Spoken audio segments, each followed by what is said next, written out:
Hi guys, আমি এই মুহূর্তে আছি গাবতলী, ঢাকা। সো আমি আজকে আপনাদের দেখাবো নদীপথ হয়ে কিভাবে উত্তরবঙ্গে প্রবেশ করতে হয়। আর আমি এটাও দেখাবো এভাবে নদীর পথ দিয়ে ভেঙে গেলে আপনার কত টাকা খরচ লাগবে এবং সময় লাগবে। তো চলুন, তার জন্য আগে সেলফি গাড়িতে উঠি। এই যে আপনারা সেলফি গাড়িতে দেখতে পাচ্ছেন, এটা হচ্ছে গাবতলী থেকে সাভার মানিকগঞ্জ হয়ে পাটুরিয়া ঘাট পর্যন্ত যায়। আর আমাদের নামতে হবে উতুলিয়া। তো আমি কথা বলতে বলতে গাড়িতে উঠে আমার নিজের মনের মতো একটি সিট নিয়ে বসে পড়লাম এবং দেখতে পাচ্ছেন যাত্রীও কম, বাট অল্প সময়ের মধ্যে যাত্রী ভরে গেল গাড়িতে। সো এখন বাজে 1:40। আর হ্যাঁ, ভাড়াটা বলে দেই, গাবতলী থেকে উথুলির ভাড়া 150 টাকা। আপনাদের কাছে আবার 180 টাকা থেকে 200 টাকা পর্যন্ত চাইতে পারে, সাবধান। সো গাইস, গাড়িটা ছেড়ে দিল আর এখন আমি আছি মানিকগঞ্জ বাজার।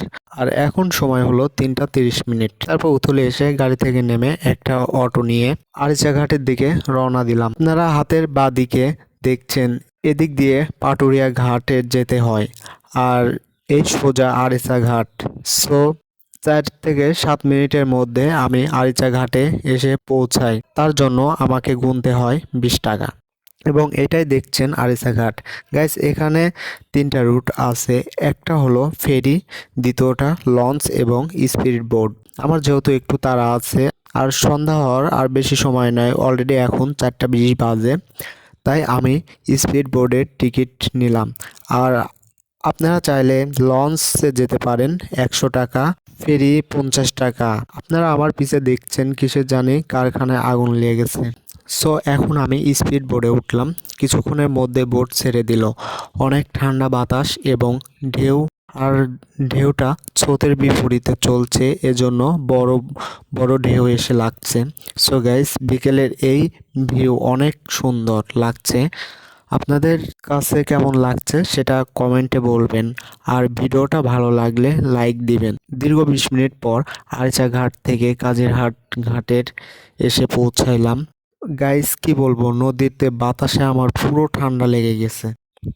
সো গাইস, এখন আমি ঘাট থেকে এসে বাসে উঠে বসলাম। না চাইলে সিএনজিতেও যাইতে পারেন। সিএনজি ভাড়া 150 থেকে 80 টাকা হবে এবং বাসের ভাড়া 80 থেকে 100 টাকা।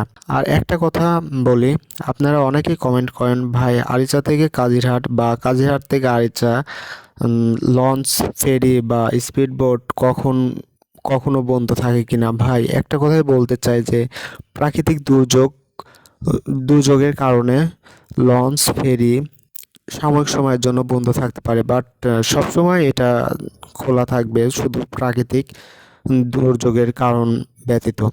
এখন আমাদের বাস ছেড়ে দিয়েছে আর এখন আমি আতাইগুলা বাজার অ্যান্ড ফাইনালি এখন আমি পাবনাতে 6:40 বাজে বাস টার্মিনাল। সো গাইস, আপনারা সবাই ভালো থাকবেন। ভিডিওটা লাইক, কমেন্ট, শেয়ার এবং আমার চ্যানেলটা নতুন, সাবস্ক্রাইব করে পাশে থাকবেন।